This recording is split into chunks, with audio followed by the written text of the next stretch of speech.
Boa noite mais uma vez a todas.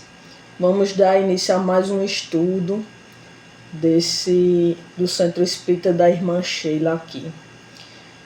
E a gente vai ler inicialmente esse livro que é O Sinal Verde, como vocês já sabem. A gente está no capítulo 8. Ambiente caseiro. A casa... Eita, deixa eu autorizar aqui.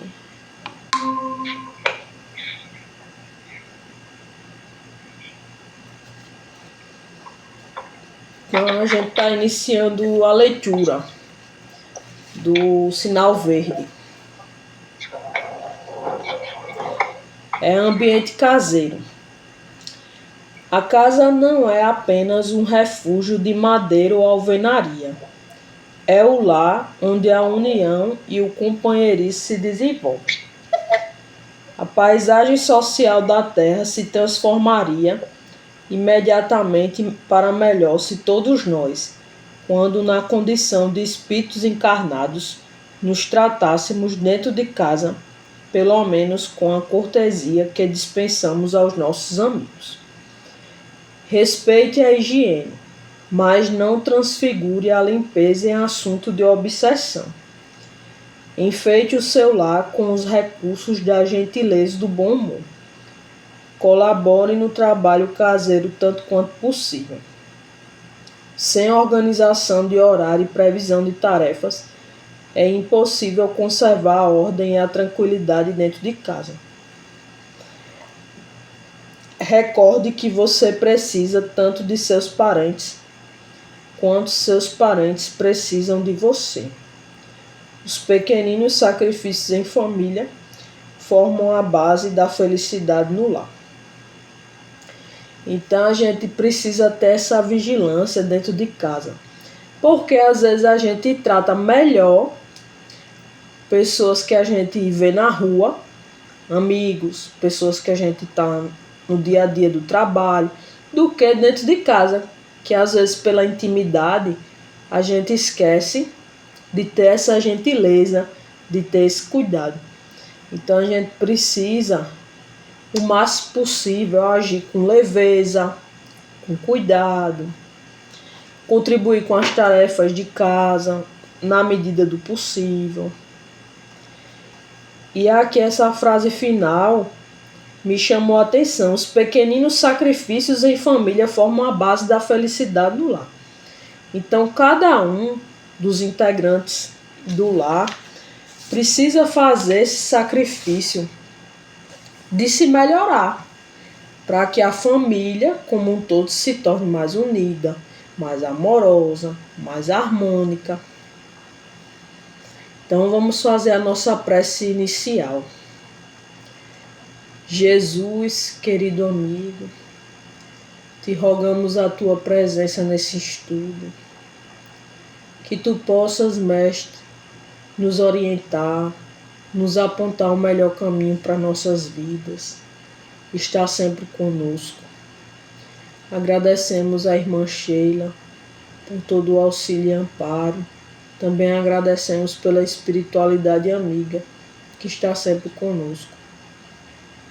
Nos ajuda para que possamos harmonizar nossos pensamentos e nossos sentimentos.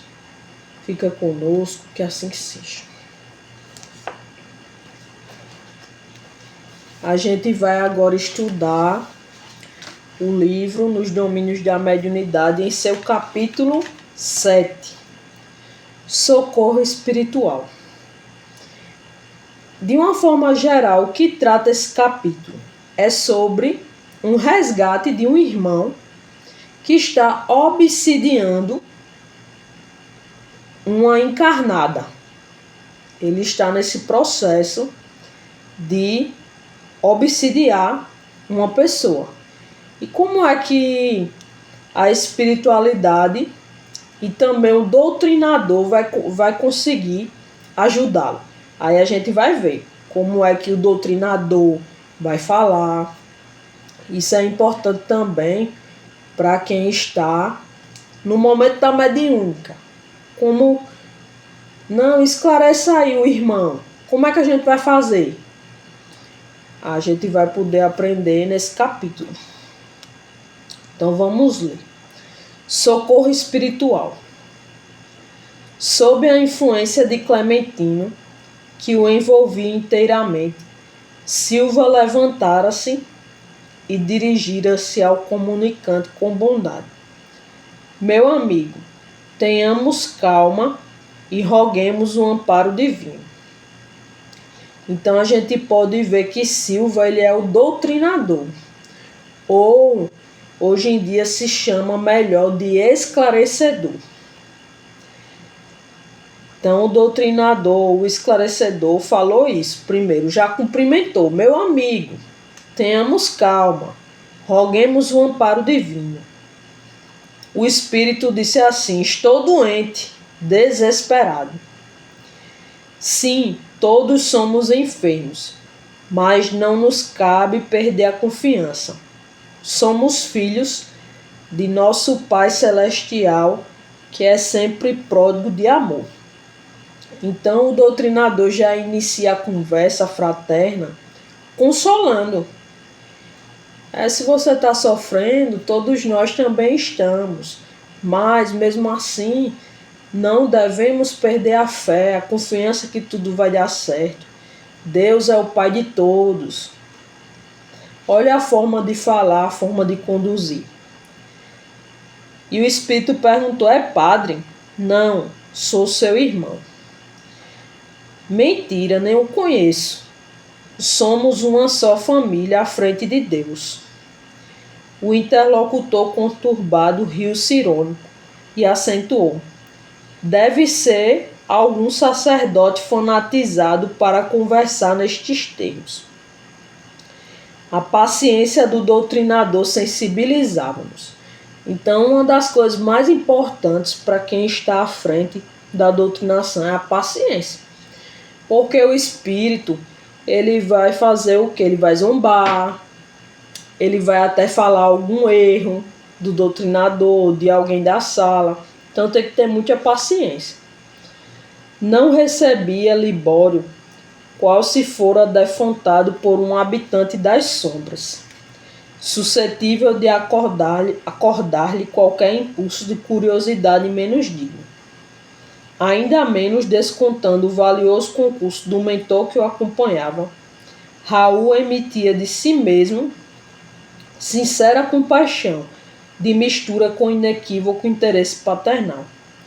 Acolhia o hóspede sem estranheza ou irritação, como se o fizesse a um familiar que regressasse demente ao santuário doméstico. Então esse outro integrante do grupo, que é o Raul, como é que ele estava enxergando aquele espírito que chegou ali? Ele não estava julgando, ele não estava vendo esse espírito como um habitante das sombras, ou curioso, só curioso. Ele estava emitindo ondas de compaixão, misturado com o inequívoco interesse de um pai que quer cuidar daquele filho que está precisando de ajuda, que está doente. É assim que Raul via esse espírito, como se fosse um familiar que estivesse voltando para casa demente. Talvez por essa razão o obsessor a seu turno se revelava menos agastadiço. Tão logo passou a entender-se de algum modo com o dirigente da casa, observamos que Eugênia se revigorava no esforço assistencial que lhe competia. Não sou um ministro religioso, continuava Raul, imperturbável, mas desejo me aceite como seu amigo. Que irrisão! Não existem amigos quando a miséria está conosco. Dos companheiros que conheci, todos me abandonaram. Resta-me apenas Sara. Sara, que não deixarei. Fixou a expressão de quem se detinha na lembrança da pessoa a quem se referira e acrescentou com recalcada indignação. Ignoro por que me entravam agora os passos. É inútil. Aliás, não sei a razão pela qual me contenho. Um homem provocado, qual me vejo, de certo deveria esbofeteá-los todos. Afinal, o que fazem aqui estes cavalheiros silenciosos e estas mulheres mudas? Que pretendem de mim? Então ele estava ali, como muitos chegam na mediúnica, indignado porque ele não estava conseguindo fazer o que ele queria fazer. Ele queria dar um tapa em cada um daqueles que estavam presentes, todos.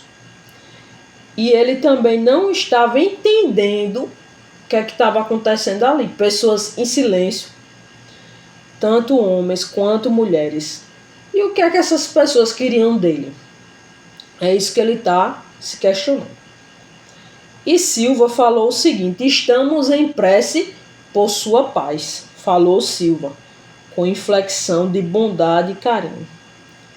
Grande novidade, que há de comum entre nós? Devo-lhes algo?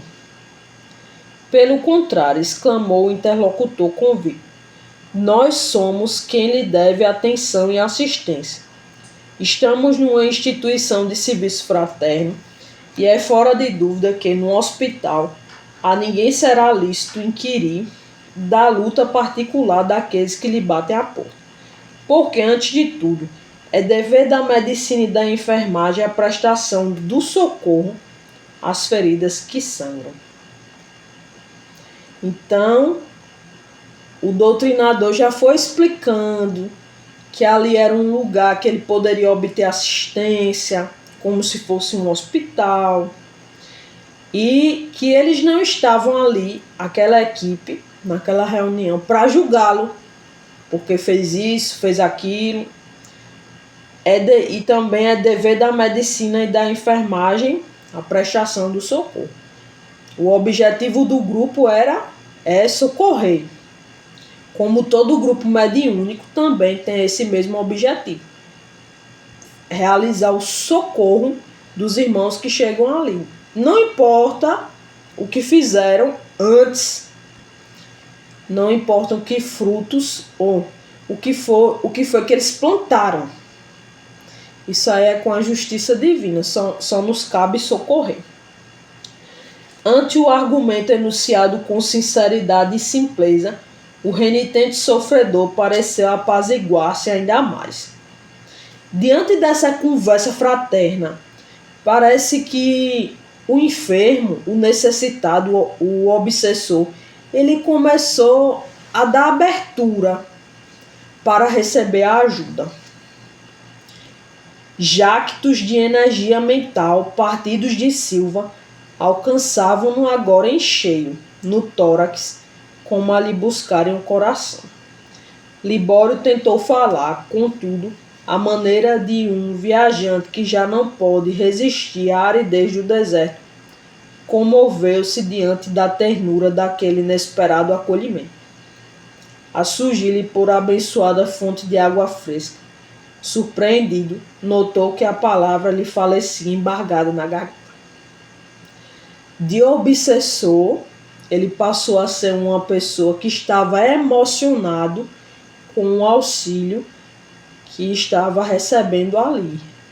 Porque o espírito, ele sente as energias do grupo e do doutrinador. E ele sentiu a ternura com que foi tratado. Por isso que ele viu aquele grupo como uma abençoada fonte de água. Como se ele estivesse num deserto, sedento. E ali, aquele momento, foi um instante de receber ajuda. Sob o sábio comando de Clementino, falou o doutrinador com afetividade ardente. Libório, meu irmão. Essas 3 palavras foram pronunciadas com tamanha inflexão de generosidade fraternal que o hóspede não pôde sopitar o pranto que lhe subia do âmago. Ou seja, o espírito começou a chorar diante dessa sintonia de generosidade, de preocupação com ele. Raul avançou para ele. impondo-lhe as mãos, das quais jorrava luminoso fluxo magnético, convidou: Vamos orar. Fim do minuto de silêncio. A voz do diretor da casa, sob a inspiração de Clementine, suscitou enternecidamente. Isso é comum também o doutrinador, o dirigente, fazer uma oração com o espírito, com o irmão. Isso faz com que esse irmão também venha despertar mais rapidamente. Vamos ver a oração. Divino Mestre, lança compassivo olhar sobre a nossa família aqui reunida. Viajores de muitas romagens, repousamos neste instante sob a árvore bendita da prece e te imploramos amparo. Todos somos endividados para contigo. Todos nos achamos empenhados à tua bondade infinita, à maneira de servos insolventes para com o Senhor. Mas, rogando-te por nós todos, pedimos particularmente agora pelo companheiro que, de certo, encaminhas ao nosso coração, qual se for uma ovelha que torna ao aprisco ou um irmão consanguíneo que volta ao lar. Mestre, dá-nos a alegria de recebê-lo de braços abertos. Sela-nos os lábios para que lhe não perguntemos de onde vem, e descerra-nos a alma para a aventura de tê-lo conosco em paz. Inspira-nos a palavra a fim de que a imprudência não se imiscua em nossa língua, aprofundando as chagas interiores do irmão, e ajuda-nos a sustentar o respeito que lhe devemos. Senhor, estamos certos de que o acaso não te preside as determinações. Teu amor, que nos reserva invariavelmente o melhor cada dia, aproxima-nos uns dos outros para o trabalho justo. Nossas almas são fios da vida em tuas mãos. Ajusta-os para que obtenhamos do alto o favor de servir contigo. Nosso Libório é mais um irmão que chega de longe, de recuados horizontes do passado. Ó Senhor, auxilia-nos para que ele não vos encontre proferindo o teu nome em vão. Dentro dessa oração, o que nos chama a atenção é a questão da palavra. Por quê? Muitas vezes quando a gente fala, tem aquele problema de falar sem pensar, falar sem ter esse cuidado. E nessa oração, o trabalhador pediu para que a imprudência não chegasse na língua dele. O que é imprudência? É uma pessoa que não tem cuidado. Ou seja, quando o doutrinador, o esclarecedor, qualquer trabalhador for falar com o espírito, com o irmão, até no dia a dia, precisa ter essa prudência, esse cuidado no falar. A gente não sabe assim as condições espirituais de quem vai receber aquela palavra. Às vezes uma palavra que não seja tão pesada, mas vai afetar muito uma pessoa, dependendo do momento que ela está. E aí esse trabalhador foi o dirigente, não foi? Deixa eu olhar aqui. Que fez a oração foi o diretor da casa. Eu achei bem interessante esse pedido dele, para saber como falar. O visitante chorava. Via-se, porém, com clareza que não eram as palavras a força que o convencia, mas sim o sentimento irradiante com que eram estruturadas.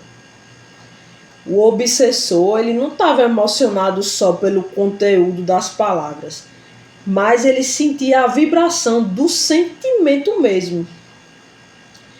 Raul Silva, sob a destra radiosa de Clementino, afigurava-se-nos aureolado de intensa luz. Ó Deus, que se passa comigo? Conseguiu gritar Libório em lágrimas. A gente não tem nem assim a dimensão de quanto tempo esse irmão estava perdido nas sombras, em vários lugares, sem obter o socorro. E quando a gente está na mediúnica, também acontece isso. Tem espíritos que ficam 30, 40, 50 anos parados na mesma situação, e a gente deve ter essa compaixão. O irmão Clementino fez breve sinal a um dos assessores de nosso plano, que apressadamente acorreu, trazendo interessante peça que me pareceu uma tela de gaze tenuíssima, com dispositivos especiais, medindo por inteiro 1 metro quadrado aproximadamente. O mentor espiritual da reunião manobrou pequena chave num dos ângulos do aparelho e o tecido suave se cobriu de leve massa fluídica branquicente e vibrátil. Em seguida, postou-se novamente ao pé de Silva, que, controlado por ele, disse ao comunicante: "Lembra-se, meu amigo, lembre-se. Faça um apelo à memória. Veja à frente os quadros que se desenrolarão aos nossos olhos." Então, a espiritualidade ali estava querendo que esse irmão descobrisse assim o que aconteceu. Por que essa obsessão dele?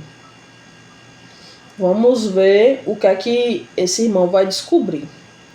De imediato, como se tivesse a atenção compulsoriamente atraída para a tela, o visitante fixou-a, e desde esse momento vimos com assombro que o retângulo sensibilizado exibia variadas cenas de que o próprio Libório era o principal protagonista. Recebendo-as mentalmente, Raul Silva passou a descrevê-las. O doutrinador pode usar também essa técnica dentro da mediúnica, quando se coloca uma tela mental e, por exemplo, a gente remete o espírito a uma encarnação passada. O que foi que ele fez? Ou remete o espírito a ver a mãe, a encontrar algum familiar. Vamos ver o que aqui tem nessa tela. Observe, meu amigo, é noite. Ouve-se um burburinho de algazarra à distância. Sua mãe velhinha chama-o à cabeceira e pede-lhe assistência. Está exausto. Você é o filho que lhe resta, derradeira esperança de flagelar da vida, único arrimo. A pobre sente-se morrer. A dispneia martiriza. É o distúrbio cardíaco pressagiando o fim do corpo. Tem medo. Declara-se receosa da solidão. De vez que é sábado carnavalesco que os vizinhos se ausentaram na direção dos centros festivos. Parece uma criança atemorizada. Contempla-o, ansiosa, e roga-lhe que fique. Então a mãe estava implorando para ele ficar com ela, porque ela estava ali, doente, praticamente no leito de morte, já nos seus últimos momentos. Estava com medo de ficar só, era já idosa. Contempla-o, ansiosa, e roga-lhe que fique. Você responde que sairá tão somente por alguns minutos, o bastante para trazer-lhe a medicação necessária. Em seguida, avança rápido para uma gaveta situada em aposento próximo e apropria-se do único dinheiro de que a enferma dispõe, algumas centenas de cruzeiros, com que você se julga habilitado a desfrutar as falsas alegrias do seu clube. Então ele deixou a mãe, doente e idosa, para ir até um clube. Não bastasse isso, ainda pegou o dinheiro da idosa para jogar. Jogar não, acho que se divertir, né? Amigos espirituais de seu lar abeiraram-se de você, implorando socorro em favor da doente quase moribunda. Mas você se mostra impermeável a qualquer pensamento de compaixão. Ou seja, a espiritualidade ainda tentou chegar até ele. para inspirar, para intuir ideias. Sua mãe está doente, está moribunda, precisa de auxílio. E o que aconteceu? Ele não ouvia de jeito nenhum, não ouviu nenhuma intuição. Dirige algumas palavras apressadas à enferma e sai para a rua, em plena via pública, e manta-se aos indesejáveis companheiros desencarnados com os quais se afunda. Entidades turbulentas, hipnotizadas pelo vício, com as quais você se arrasta ao prazer. Ele preferiu se entregar aos prazeres da carne, época de carnaval, bebida e outras coisas mais que acontecem, né? Ele passou 3 dias e 4 noites entregando-se à total loucura. E a mãe lá, com esquecimento de todas as suas obrigações. Somente na madrugada de quarta-feira você volta estafado e semi-inconsciente. Apenas quando o carnaval acabou que ele foi dar conta da mãe. A velhinha, socorrida por braços anônimos, não reconhece mais. Aguarda resignadamente a morte, enquanto você se encaminha para um quarto dos fundos, na expectativa de conseguir um banho que o auxilie a refazer-se. Abre o gás e senta-se por alguns minutos, experimentando a cabeça entorpecida. O corpo exige descanso, depois da louca folia. A fadiga surge insopitável. Desapercebe-se de si mesmo e dorme semi-embriagado, perdendo a existência, porque as emanações tóxicas lhe cadaverizam o corpo. Na manhã clara de sol, um rabecão leva ao necrotério como simples suicida. Tem a questão aqui, que a doutrina espírita fala, da questão do suicídio indireto. Porque esse corpo físico que eu tenho, que a Rosângela, que a Vitória, todos nós temos, ele nos é dado por Deus, não é para a gente destruir. E destruir, existem várias formas de destruir. Por exemplo, eu sei que eu tenho um problema no fígado e eu vou continuo bebendo. Ou eu tenho um problema no pulmão, continuo fumando. Isso pode gerar o reconhecimento de um suicídio indireto. Porque a destruição do corpo não é só dessa forma, como acontece com algumas pessoas, né? Diretamente, a pessoa mesmo praticando contra si. Mas dessa forma também. Se eu sei que o meu corpo não aguenta determinada substância, eu estou bebendo, fumando ou usando droga, qualquer tipo de substância que me faça mal, como o caso dele aqui. Ele passou 3 dias e 4 noites bebendo, farreando com os amigos, se entregou a total loucura. Já é um processo que não é saudável, né?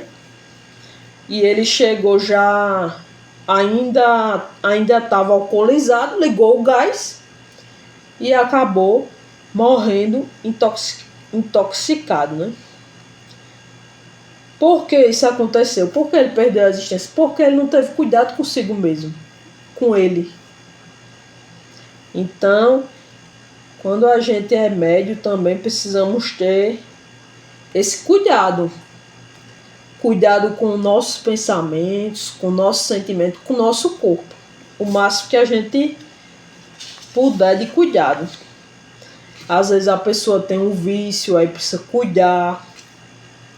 Nessa altura, o interlocutor, como se voltasse de um pesadelo, bradou desesperado.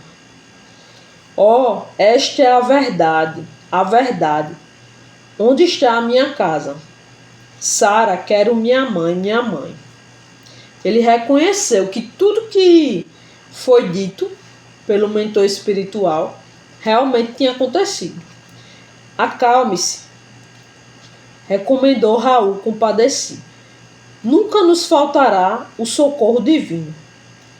Seu lar, meu amigo, cerrou-se com seus olhos de carne e sua genitura, de outras esferas. Lhe estende os braços amorosos e santificantes. Então, a mãe dele estava esperando pelo despertar dele. O comunicante vencido caiu em lágrimas. Tão grande lhe surgiu a crise emotiva que o mentor espiritual do grupo se apressou a desligá-lo do equipamento mediúnico, entregando-o aos vigilantes para que fosse convenientemente abrigado em organização próxima.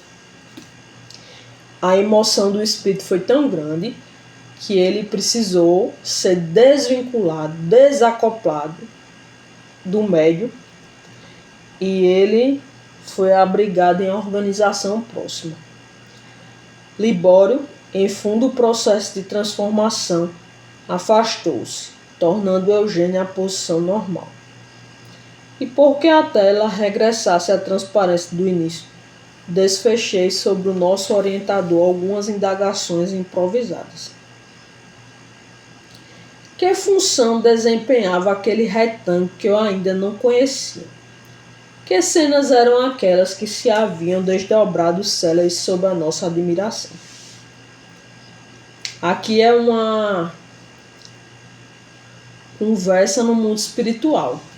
A espiritualidade está conversando, né? Tem os aprendizes, tem os que ensinam. Então, Aulus falou: aquele aparelho é um condensador ectoplasma.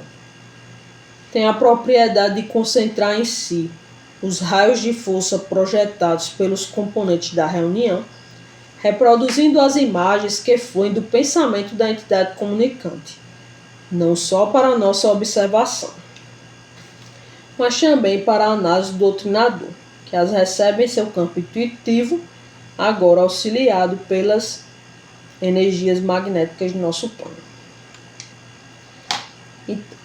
É assim, vejam bem que coisa interessante. É como se fosse captado, pegou a energia de cada médio, pegou um pouquinho do médio, médio A, médio B, médio C, médio, e vai pegando a energia de cada um para poder produzir energeticamente produzir as energias para ter as imagens. E essas imagens também são obtidas a partir do pensamento do espírito. Para que isso? Para auxiliar tanto o espírito quanto o doutrinador. O doutrinador recebe essa intuição. Se o doutrinador não tiver a evidência, ele vai receber em forma de intuição. E ele vai usar aquelas imagens ali como forma de ajudar o desencarnado. Mas é muito interessante. Chama de condensador ectoplásmico. Por quê? Porque pega o ectoplasma, um pouquinho de cada médio, para juntar esses raios de força e reproduzir essas imagens, junto com as energias também da espiritualidade.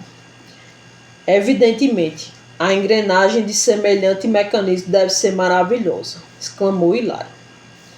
Nada de espanto, alegou o orientador.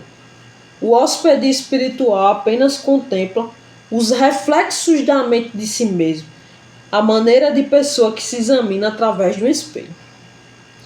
Então, o orientador está dizendo que não se trata de um mecanismo complexo. Na verdade, é bastante simples. Pode-se comparar a um espelho que reflete a mente desse irmão.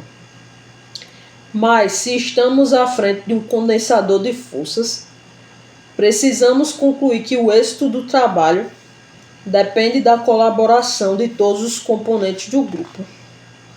Exato. As energias ectoplásmicas são fornecidas pelo conjunto dos companheiros encarnados, em favor de irmãos que ainda se encontram semi-materializados nas faixas vibratórias da experiência física. Por isso mesmo, Silva e Clementino necessitam do concurso geral para que a máquina de serviço funcione tão harmoniosamente quanto seja possível. Mais uma vez, a gente repete, precisa da energia de cada encarnado. E por isso a importância, quando a gente estiver na mediúnica, eu estou na mediúnica. Eu sou médio de sustentação. Tem gente que pensa, médio, vou nada para ser médio de sustentação. Vai fazer o quê? Não doutrina, não incorpora, não doutrina, não incorpora, não tem evidência. O que é que o médico de sustentação vai fazer? Fornecer ectoplasma, fornecer energia para que forme essas telas mentais e também para dar suporte.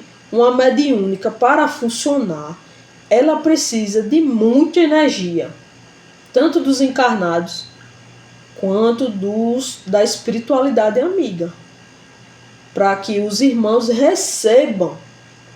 É como se eles estivessem com a energia baixa ou uma energia insuficiente. E eles precisam receber essa energia para ocorrer essa transformação, esse despertar, esse socorro. Aí precisa a união do grupo. Todos os médios são importantes, inclusive o de sustentação. Até porque quem está dando a comunicação, que a gente chama que incorpora, né? Ele precisa de um médico de sustentação para dar o apoio de energia que ele vai perder. A espiritualidade procura, sim, repor essas energias de quem está fazendo a incorporação. Mas precisa também de um médico de sustentação. Pessoas que exteriorizem sentimentos menos dignos, equivalentes a princípios envenenados nascidos das viciações de variadas espécies, perturbam enormemente as atividades dessa natureza, porquanto arrojam no condensador as sombras de que se fazem veículo, prejudicando a eficiência da assembleia, impedindo a visão perfeita da tela por parte da entidade necessitada de compreensão e de luz. Olha o que ele está dizendo. Se a gente está na mediúnica, pensando coisas negativas, o que é que vai acontecer? Pode acarretar uma perturbação. Em vez dessa tela mental se formar de uma forma tranquila, harmoniosa, com um grupo unido, esses elementos negativos, esses pensamentos ruins vão influenciar, vai dificultar a formação das energias para fazer a tela. E o que é que acontece? O espírito não vai conseguir ver. Vai perturbar, sim, as imagens e ele não vai conseguir enxergar. É justamente isso que o mentor está explicando aqui. Pessoas que exteriorizem sentimentos menos dignos, equivalentes a princípios envenenados, viciações de várias espécies, perturbam as atividades, porque arrojam no condensador sombras, prejudicando a eficiência. E prejudica também o grupo, porque é como se tivesse uma brecha, um furo na equipe. Levava-nos o assunto a diferentes inquirições, mas o nosso orientador lançou-nos um olhar discreto, como a pedir-nos silêncio e atenção.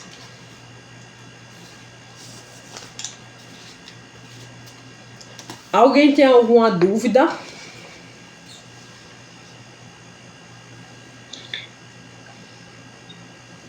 Não, Ana. Tenho. Vamos então fazer a nossa